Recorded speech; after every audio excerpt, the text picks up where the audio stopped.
கிழங்கு கறி வைக்க போகிறேன். கிழங்கு கறி மசாலா எல்லாம் போட்டு வைக்கிறது. அது எப்படின்னா, இப்போ உள்ள கிழங்கெல்லாம் நல்லா வேகாது.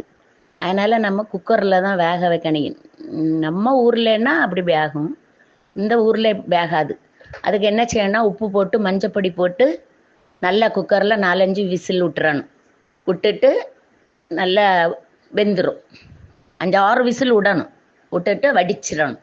வடித்து வச்சுட்டு தேங்காய், ஜீரகம், வெள்ளைக்கூடு, மஞ்சள் பொடி, வத்தல் பொடி இவ்வளவும் மிக்சியில் ஒரு துண்டு வெள்ளைக்கூடு அடித்து கிழங்க நல்லா நம்ம அவிச்சி ஆப்ப வச்சு மசக்கி வச்சுருக்க கிழங்குல அந்த மசாலா எல்லாம் முதல்ல நல்லா கிண்டி மத்து வச்சு மசக்கி வச்சுட்டு திருப்பி என்ன செய்யணும்னா தேங்காய் எண்ணெய், கடுகு, கருவேப்பிலை, உளுந்தம்பருப்பு,